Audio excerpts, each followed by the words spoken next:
humans fundamentally we learn and we feel things through pleasure and pain. So some of us have just been programmed and kind of groomed to always need to go through pain to kind of drive us. Um, and then she brought up that this fit under some type of archetype. And I've been aware of archetypes. I never really thought about them generally like ruling us per se.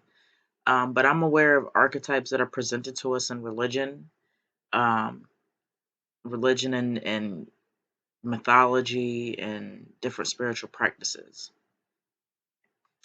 And so, archetype, I have a little picture here. This is the best I can do.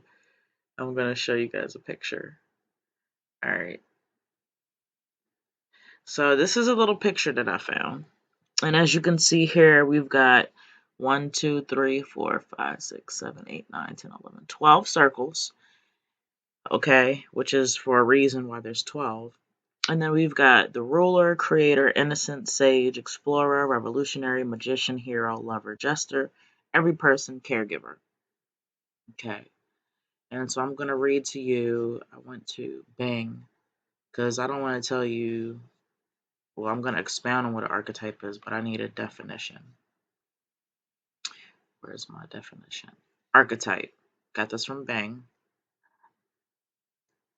In Jungian psychology, which is Carl Jung or called Jung, which you guys here should have. If you everybody in here is familiar somewhat with what I do on Instagram, and I talk about shadow work, and I talk about a psychologist named Carl Jung. You might see me post some memes about it or something, but anyway, he was kind of like the founder, or what they tell us is the founder of um, shadow work. And shadow work is just dealing with all the things inside of us that we don't present to the world. It could be good or bad that's been cast in the shadow. And, if we don't address these things that we have in our shadow, they kind of hinder our development. So basically, Carl Jung says that our archetype is a primitive mental image inherited from the earliest human ancestors and supposed to be present in the collective unconscious. Okay. And so I have some more information. I just wanted to start off with that. But what she said, kind of got to me. And I said, well, archetypes, well, the pain thing, because there's a victim archetype where you play the role of the victim. And we all heard somebody say, well, why are you playing the victim role? That's actually an archetype. That's actually an archetype of what we're in here talking about in this Jungian psychology. So I found this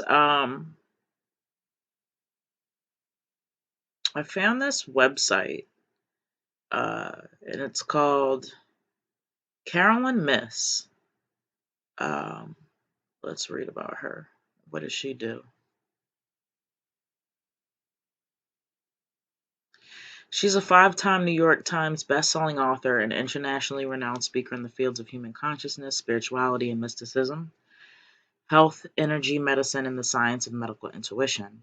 Caroline established her own educational institute in 2003, which offers a diverse array of programs devoted to personal development and draws students from all over the world. After completing her master's degree, she co-founded Still Point Publishing and headed the editorial department, blah, blah, blah, blah, blah, blah. She's got a lot of accolades. So I will be putting the resources that I am referring to or reading through in the comment section below, I believe. It feels weird. I feel like I'm making a YouTube video, but it's not. So I'm like, I put it in I'll leave it in the comments for us. So, all right.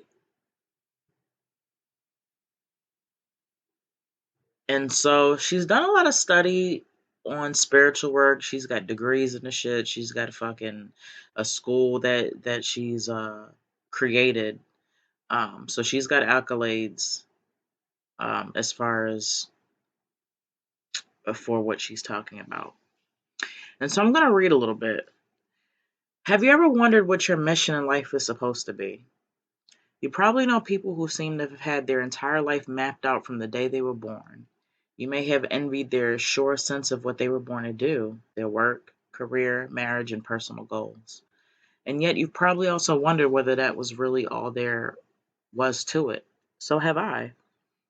The answer I found is that there is much more involved. I believe that each of us is guided by a sacred contract that our soul has made before we were born. The contract contains a wide range of agreements regarding all that we are intended to learn in this life. It compromises not merely what kind of work we do, but also our key relationships with the people who are to help us learn the lessons we have agreed to work on. Each of those relationships represents an individual contract that is part of your overall sacred contract and may require you to be in a certain place at a certain time to be with that person. This doesn't mean, of course, that free will plays no role in your sacred contract. At any given moment or choice point, your contract may provide you with an opportunity for growth. It can come in the form of a challenge at work, the dissolution of an old relationship, or the formation of a new one. As you work with her book, Sacred Contracts, we will keep notes on each of the significant contracts in your life. We're not even worried about that. Um, I recommend that you keep a notebook of journals. Okay. Your contract is made up of all these components of your life, yet it can't be reduced to any one of them by itself. One way of viewing your contract is as your overall relationship to your personal power and spiritual power. It determines how you work with your energy and to whom you give it. Finding and fulfilling your sacred contract also depends on how much you are willing to surrender to divine guidance. Okay.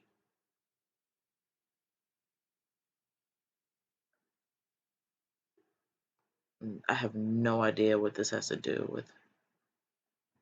Okay. All right. I was like, wait a minute here. So I've talked about sacred contracts before, and this also needs to go in soul work. I don't know if I posted it anywhere else, but karmic contracts and karmic ties with people are very important, as I just read. So if we don't understand even if we don't understand the contracts, we need to do spell work or do meditation or say aloud that we want to cut ties with this karmic contracts, that we want to get rid of that energy. I have stuff in the groups. I gotta find it. I'm not gonna look for it right now, or you guys can look around. But I definitely posted things about karmic contracts and karmic ties. So let me find more. Let me find more.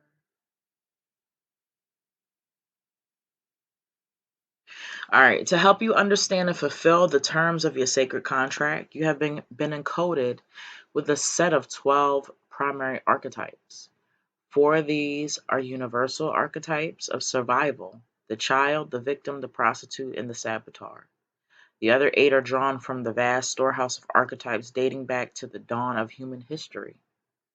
Sacred Contracts shows you how to determine the identity of your eight personal archetypes from a comprehensive gallery of archetypes. Okay, so I'm gonna expound on 12 right here, but I need you to be aware that when I started looking up archetypes, there's so many. This website lists at least over 70.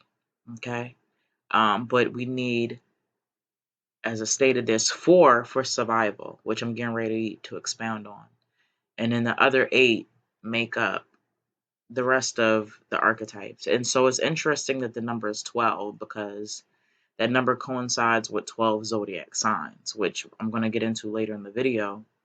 We got some soul work to do, and it's going to intertwine the archetypes with our natal chart, basically, and our zodiac sign. So let me get to the four universal archetypes. So the four archetypes of survival: the child, victim, prostitute, and saboteur are all deeply involved in your most pressing challenges related to survival. Each one represents different issues, fears, and vulnerabilities that you need to confront and overcome as part of your sacred contract. In doing so, you come to see these four archetypes as your most trusted allies, which can represent spiritual as well as material strength. They become your guardians and will preserve your integrity, refusing to let you negotiate it away in the name of survival. Keep in mind that, like all archetypes, their energies are essentially neutral, despite the negative connotations of their names. So it's kind of like tarot cards. Well, no, magic in general. Depending on who's doing the spell work, it could be good, it could be bad, black, white, blah blah blah. All right, so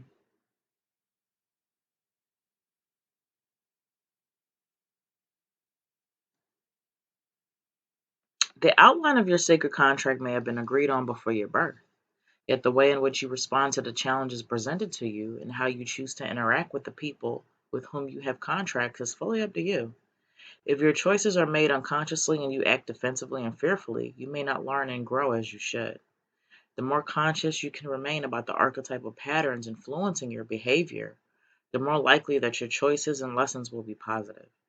Now let's take a brief look at each of the four survival archetypes and see how you can learn from them. I hope you guys are following along. This is really awesome information. I love finding new information or just a new angle to study with magic, um, and then to implement these things, and then to see the results of them is amazing. And this is life changing shit, and that's why I had to do a video about it. This is life changing stuff that we're about to get into. Once you understand your archetypes and understand how you move in conjunction with your natal chart, this takes away excuses. This is all accountability. This is getting back your power. This is being the creator of your universe and looking at the map. It's like a map of you and just learning how to maneuver to get to where you want to get to. But you need the map, and only you can find the map. And people have brought tools to help you. And whoever joined this coven, you're here for a reason. I'm here giving you this information. We all need this. We're all at some point in our reincarnations where we're getting closer to Kundalini rising, as far as going back to the Godhead and maybe coming back an Ascended Master. I don't know. But, just to be a part of this information, even if you don't truly understand it, to be exposed to it is very important, you know, especially if you don't hang out or know any of the people that are into magic, except for the people that are in this group now that are interested in magic. So think about that. All right, so the first archetype for survival is the child. The mature personality of the child archetype nurtures that part of us that yearns to be lighthearted and innocent, expecting the wonders of tomorrow regardless of age. This part of our nature contributes greatly to our ability to sense playfulness in our lives, balancing the seriousness. Excuse me, I have no idea why, but anytime I read out loud, I yawn. It's just like this weird thing that I don't know how to stop, or talk for long periods of time. I yawn, and I don't even have to be tired because I'm not tired, so that's weird. But anyway, I'm sorry. That just messed me up. This part of our nature contributes greatly to our ability to sense playfulness in our lives, balancing the seriousness of adult responsibilities. The balanced child is a delight to be around because the energy that flows from this part of our personality is positively infectious and brings out the best in others as well as in us. The child also establishes our perceptions of life, safety, nurture, loyalty, and family. Its many aspects include the wounded child, abandoned or orphan child, dependent, innocent, nature, and divine child. These energies may emerge in response to different situations in which you find yourself. Yet the core issue of all the child archetypes is dependency versus responsibility.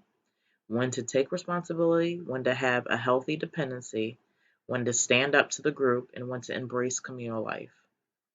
Each of the variants of the child archetypes is characterized by certain tendencies, including shadow tendencies.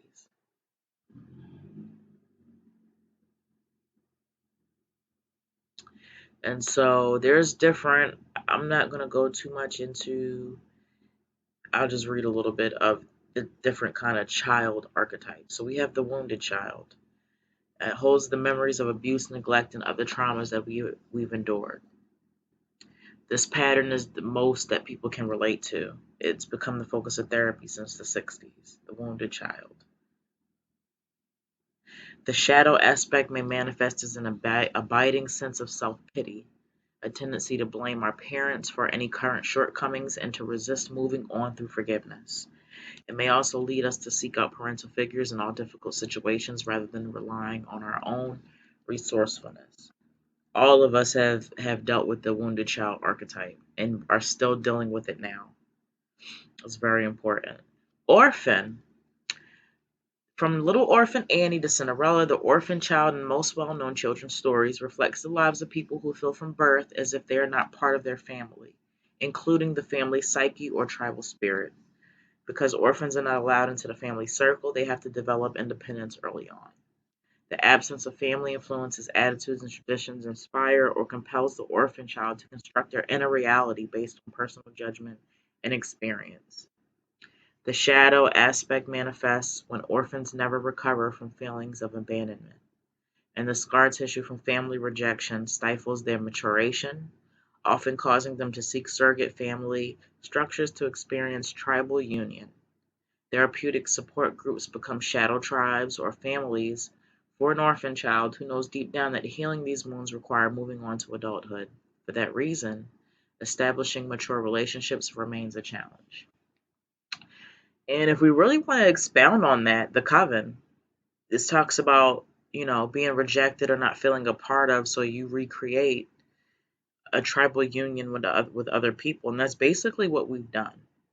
So we can literally see we're part of an archetype, and as I said, an archetype is neutral. It's not a bad thing that we've all come together, but it's just an example of the many archetypes that we deal with on an everyday basis. So this whole group, this whole coven, was kind of is subconsciously based off of the orphan child archetype. Other archetypes we'll get into, but specifically as I'm reading through this, I'm seeing the orphan child archetype as a reason for the coven and all of us being here in it. All right, so magical innocent child sees the potential for sacred beauty in all things and embodies qualities of wisdom and courage in the face of difficult circumstance. It brings up Anne Frank. The shadow energy of the magical child manifests as the absence of possibility of miracles and of the transformation of evil to good. Attitudes of pessimism and depression, particularly when exploring dreams, often emerge from an injured magical child whose dreams were, once upon a time, thought foolish by cynical adults. The shadow may also manifest as a belief that energy and action are not required, allowing one to retreat into fantasy. Nature child. This archetype inspires deep, intimate bonding with natural forces and has a particular affinity for friendships with animals. I love animals. The shadow aspect of the nature child manifests in a tendency to abuse animals and people in the environment. And that's some psychotic shit when you go into abusing animals. And people, of course, but animals and babies, anything that doesn't have any type of defense, that's just some fuck shit. A love of animals is not sufficient to qualify for this archetype. However, a lifelong pattern of relating to animals in an intimate and caring way, to the extent that your psyche and spirit need these bonds as a crucial part of your own well-being, is your best clue. People, dog lovers, cat lovers, you would fall under that type. Puer eternus, eternal boy girl. This archetype guides us to remain eternally young in body, mind, and spirit, and not to let age stop us from enjoying life. Totally me. The shadow eternal child often manifests as an inability to grow up and embrace the responsible life of an adult. We all know people that fall into that archetype. My ex-husband. Like Peter Pan, so this is the Peter Pan archetype. The eternal boy resists ending a cycle of life in which he is free to live outside the boundaries of conventional adulthood. Michael Jackson would fall under this archetype also. The shadow puella eternus can manifest in women as extreme dependence on those who take charge of their physical security. She cannot be relied on, nor can she accept the aging process. Although few people delight in the end of their youth, the eternal child is sometimes left floundering and ungrounded between the stages of life because of not having laid a foundation for a functioning adulthood. It seems like a lot of people in America are going through this right now. The negative aspects of the eternal boy or girl archetype. All right, we've got the child's got a lot of the child has a lot of different archetypes to branch off from in itself. We're only on one archetype, the child. Dependent. I exhibit this archetype quite often with my husband. The needy or dependent child carries a heavy feeling inside that nothing is ever enough and is always seeking to replace something lost in childhood. Although exactly what is never clear, I suffer this shit.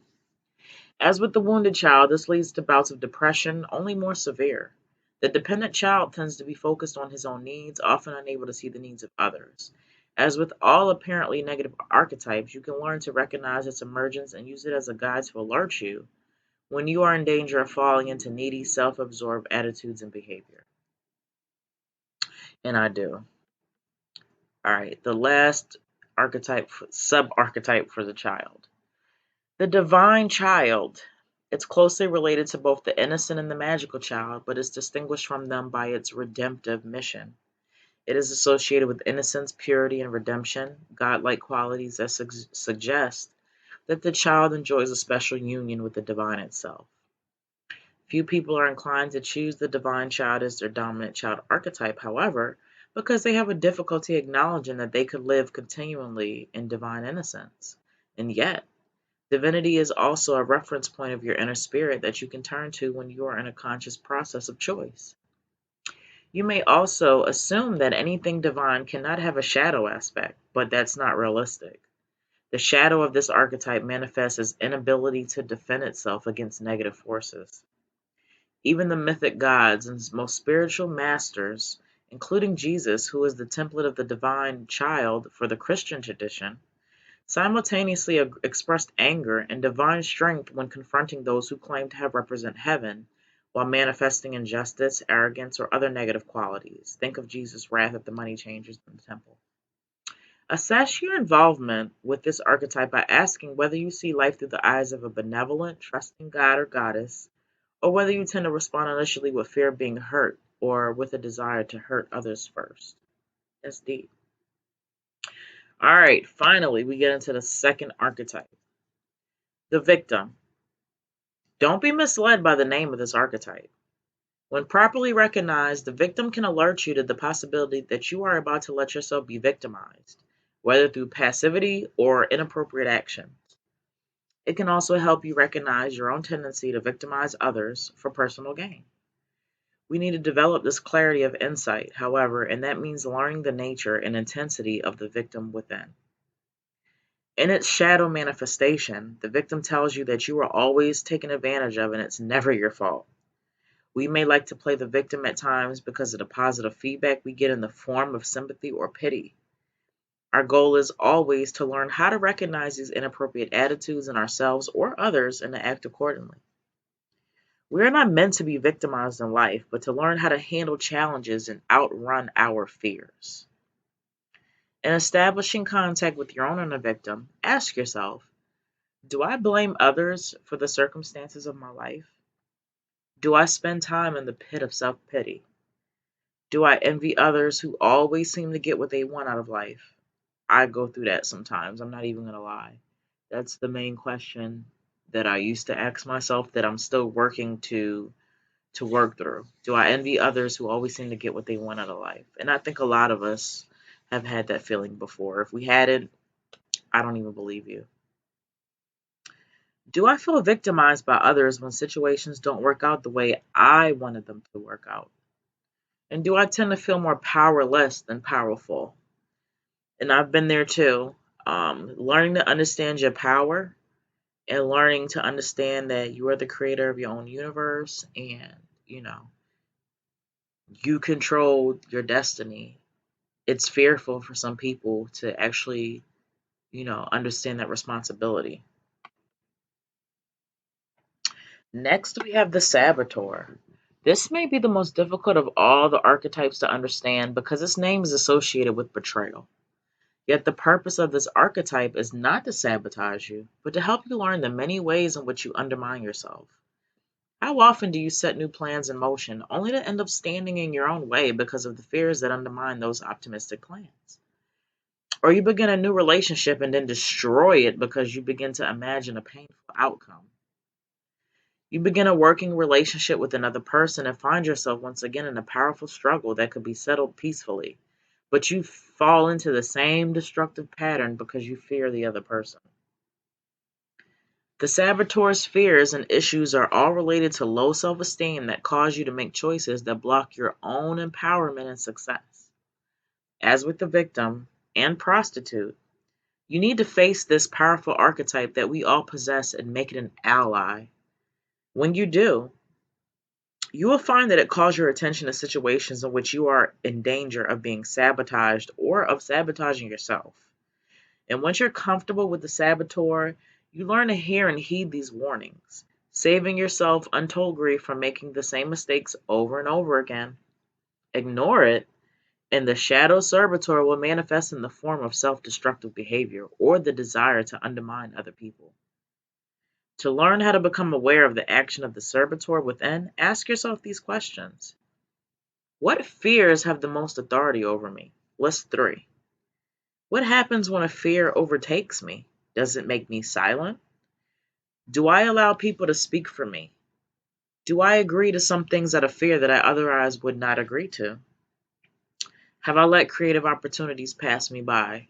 Definitely me. How conscious am I in the moment that I am sabotaging myself? My husband.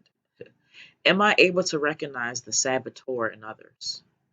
Would I be able to offer others advice about how to challenge one's saboteur? If so, what would it be? The last archetype for our survival is the prostitute. None of us thinks kindly of the term prostitute, and yet from this archetype we learn the great gift of never again having to compromise our body, mind, or spirit. You may have already reached the point in which the prostitute has become a mature part of your person, of yourself, that circles you with a strong vibrational field that says not for sale.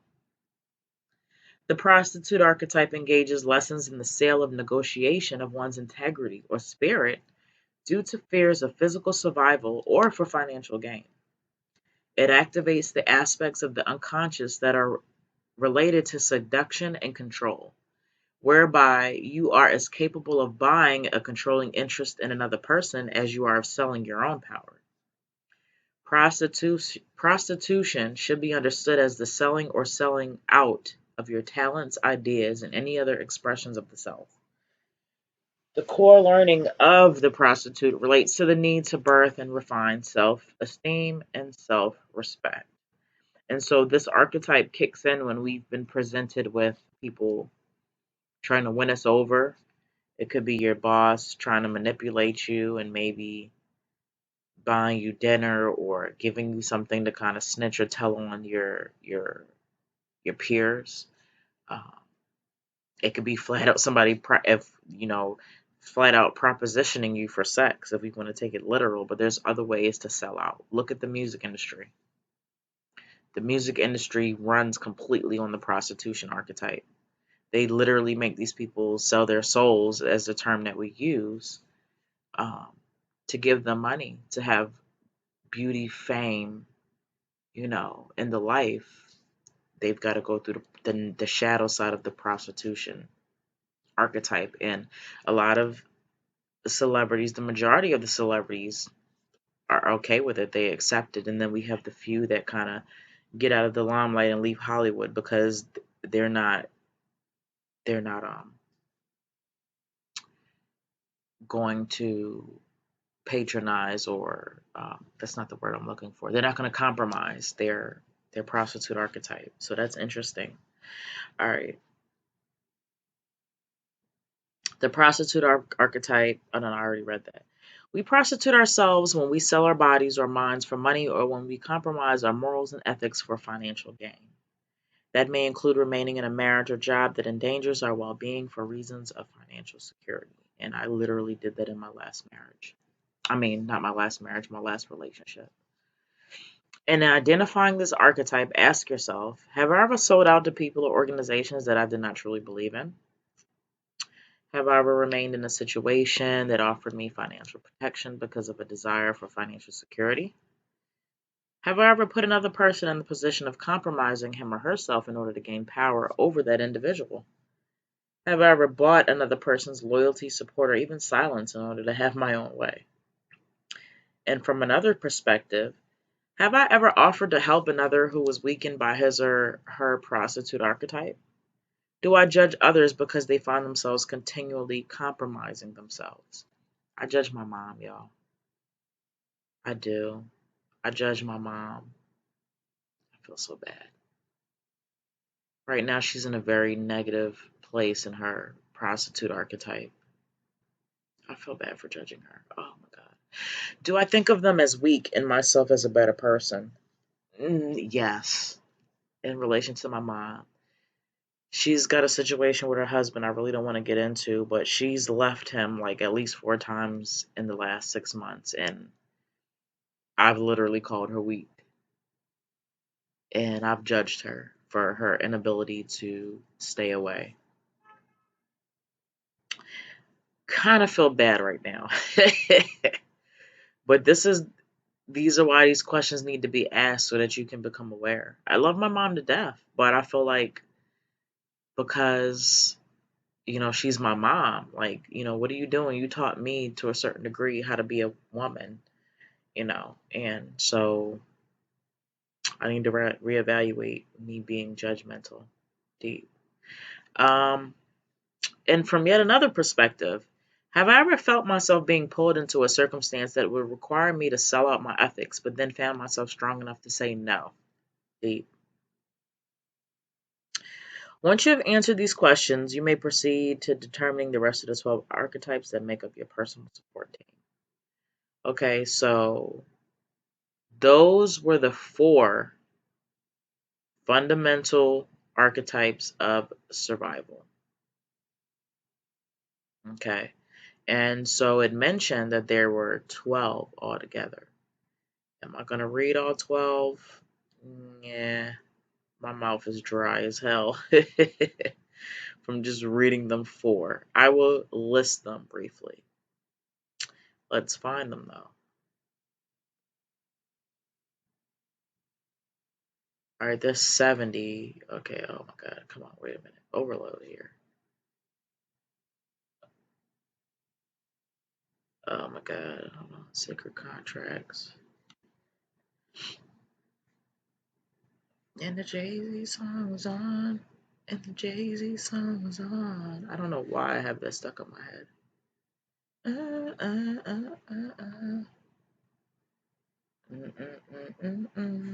All right. The 12 primary archetypes, which is what overall is going to rule us. Are you going to help me? Are you going to tell me?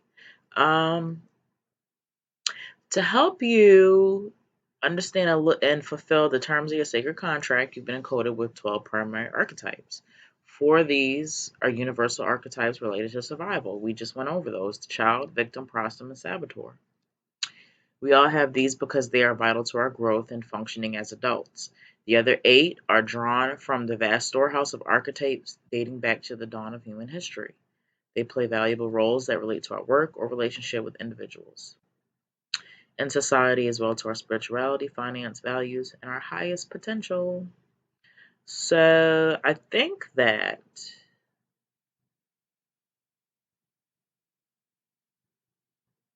you have to pick your other 8. Let's see, hold on.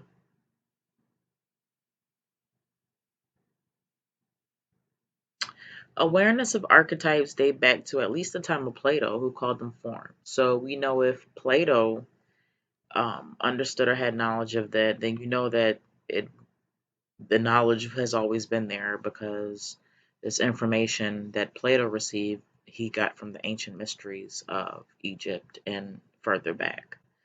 Um, but we all know that American history and I think world history tries to paint the picture that civilization started with the Greeks. And if you have any knowledge, which you should have, whether you agree with it or not, we all know that all of the stuff we study comes out of Africa. So they want to credit Plato. We know that it went further than Plato. But I don't have the information to find that at the time. I just wanted to chime that in. Plato believed that these eternal forms were reflected in material objects. The form of beauty, for example, is abstract and applies to all beautiful things. As different as the individual manifestations of beauty may be, a beautiful person, a horse, a flower, the form itself never changes. The great Swiss psychologist Carl Jung developed this idea further. For Jung, archetypes comprise psychological patterns derived from historical roles in life, such as mother, child, trickster, servant, as well as universal events or situations, including initiation or death and rebirth.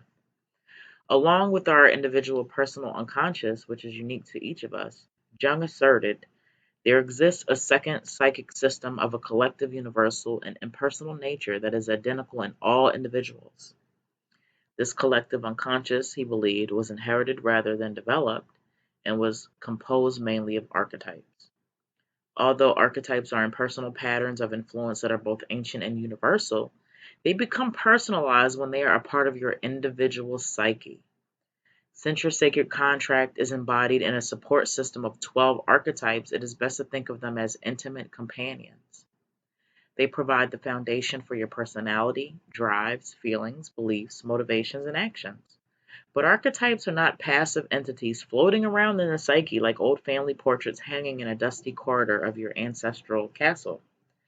They take an active role as guardians and inner allies, alerting you when you are in danger of falling into a destructive or shadow behavior.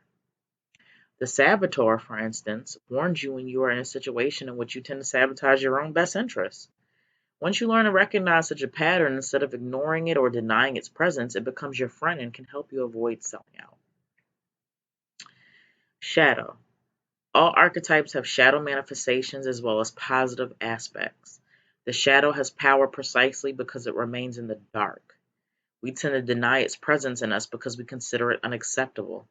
Only when we face and acknowledge the shadow's presence can we neutralize its potential negative impact on us. The rebel archetype, for instance, can be a powerful force leading us to reject illegitimate authority and strike out on a bold new path of action. Samuel Adams, Elizabeth Cady Stanton, Gandhi, and Martin Luther King all had powerful rebel archetypes. But if we let our awareness lapse, the archetype shadow aspect can induce us to rebel against legitimate leaders or to fall in love with the image and trappings of a rebellion. Likewise, the queen archetype can help you assert your power, take charge of situations, delegate authority, and act with benevolence. Why is this blinking? But the shadow queen may run around barking out orders, making impossible demands, and cutting off heads. Once you learn to recognize the difference between the two responses and their common source, you can harness the queen's constructive power while mitigating her shadow wrath. The first step in learning to work with your archetypes to interpret your sacred contract is to determine which 12 make up your support team.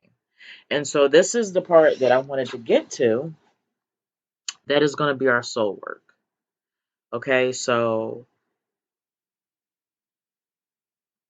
this talks about determining our archetypes. So they provided a few, there's over 70.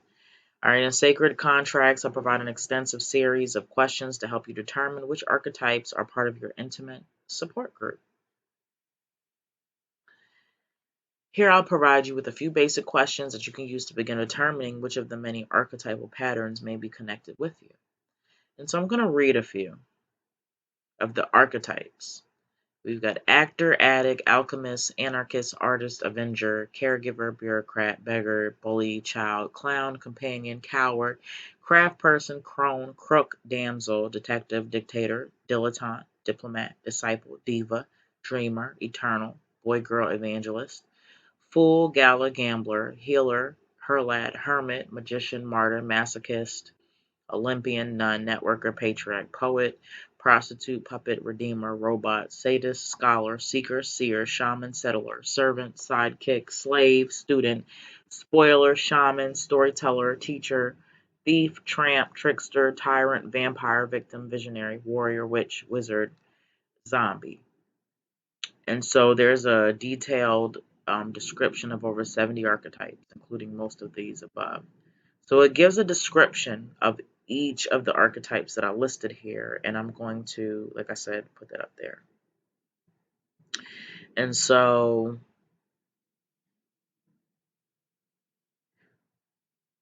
what this is asking you to do is to self-examine. So go through these. It's going to take time.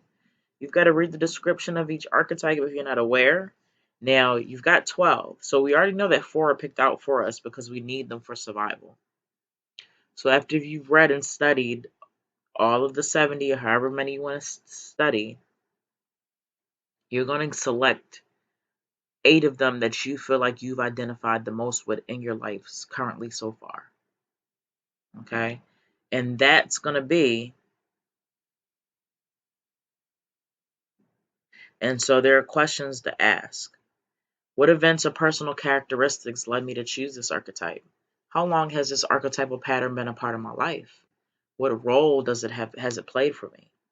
Which prominent people have interacted with the aspect of my nature supported by this archetype? For instance, if it's the teacher archetype, think of people who have played important roles in your own education or inspired you to teach others. What relationship might it have to my personal unfinished business, to those people I haven't forgiven, or to events in the past that I can't let go of? And might this archetype now help me in healing those situations? Deep. What myths, fairy tales, or spiritual stories that have meaning for me do I associate with this archetype? Has this archetype appeared in my dreams? Does thinking of this archetype make me feel empowered or disempowered? And you should also look for spiritual resonance in your archetypes. Ask yourself, what impact has this archetype had on my spirituality? What have I learned about my own shadow aspect through this archetype? Has it caused me to block or forego change that needs to happen? And what immediate guidance might this archetype have to offer in the present moment? So after questioning each prospective archetype, weed out those that are not genuinely part of your intimate support team, and then return to the list to select replacements. Continue this process until you have 8 archetypes that you feel confident play a major role in your life. Combined with the 4 survival, you now have your 12. And next, the archetypal wheel, which is the assignment. And so you're going to create a wheel, all right, divided into 12 categories that contain every aspect of human life, corresponding to the 12 houses of the zodiac. The 12 houses of the archetypal wheel are divided into as follows: personality, ego, the face you present to the outside world, which is 1. 2, life values, ownership, finances, your relationship to earthly power. 3, self-expression, siblings, the power of choice. 4, home, establishing your emotional foundation. 5, creativity, good fortune. 6, occupation and health. 7, relationships. 8, other people's resources, stocks, inheritance. Spirituality is 9. 10, highest potential. 11, interaction with the world. 12, the unconscious. And so now that you've got the chart, and next you're going to be creating your chart of origin, which is just based on the placement of your 12 primary archetypes within your wheel as determined by a simple intuitive process. And so you've created the wheel, which, like I said, I'm going to provide the link for this. And then you take paper, you list the numbers 1 through 12, you cut them out. You put the names of the 12 archetypes that you've picked, you cut them out. You shuffle these, you shuffle the numbers, you shuffle the archetypes, and then you pick. So you pick from the numbers. It could be 1. You pick from the archetypes. 1, victim. So victim is in your first house on your natal chart. Uh, Pick a second time, you get 12. Okay, you pick from here. Saboteur. Saboteur is in your 12th house. So you're going to continue to pick and match until you've linked all the 12 archetypes that you've chosen with a number. All right. And so what that does, that is your chart of origin. Okay. Um, and basically what they say, the reason to do this is it sets up, what does it say? It serves as the basic map of your life. For that reason, it's meant to be cast only one time. So, like I said, this is something to study and not to really try to rush into. All right, receiving intuitive information or guidance is effortless. What is difficult is removing your fears about what your intuition is telling you.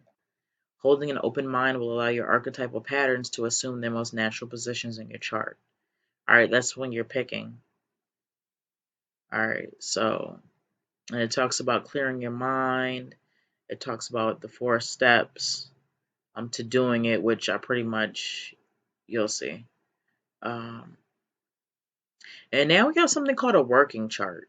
So you've cast your chart of origin, and it's like a natal chart, so it can only be cast once. And after you've spent time exploring the basic relationships of your archetypes to the houses in which they fall, you're ready to use a similar technique to obtain guidance in a variety of specific situations by casting what I call working charts. You could, for example, ask for guidance with a health issue, a career decision, or a relationship. In those cases, you would use the same 2 stacks of cards with which you cast your chart of origin or the paper or whatever. But as you're shuffling the cards, ask for guidance in a particular area, beginning with the phrase, I am open to, and then, for example, I'm open to receiving one healing insight about my stress patterns and this illness. I'm open to recognizing why I block reconciliation with this individual. I'm open to receiving guidance about why I block my creativity. And don't ask questions that require yes or no. Ask open-ended questions. And as long as you follow these guidelines, you'll receive significant guidance for just about any appropriate question. So it's kind of like a divination tool, but it's with your archetypes, with your inner psyche. So that shit is dope. I'm gonna 100% do this. I feel like it's a revelation. Like, this is really, I'm so excited to have come across this. For one, I love card young. I already deal with shadow work, which you guys are well aware of.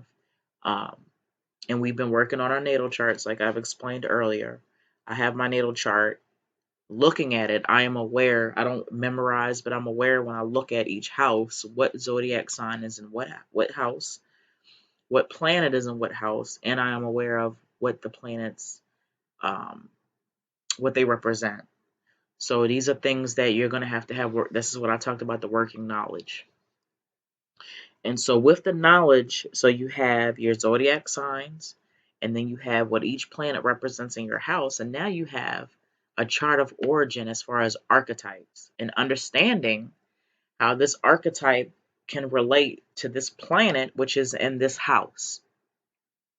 So it's just so many levels, as y'all can see, and it seems complex. Even me kind of thinking about it, because I'm aware a little bit of how the natal chart worked, is not as complex as it could be if I'm not aware.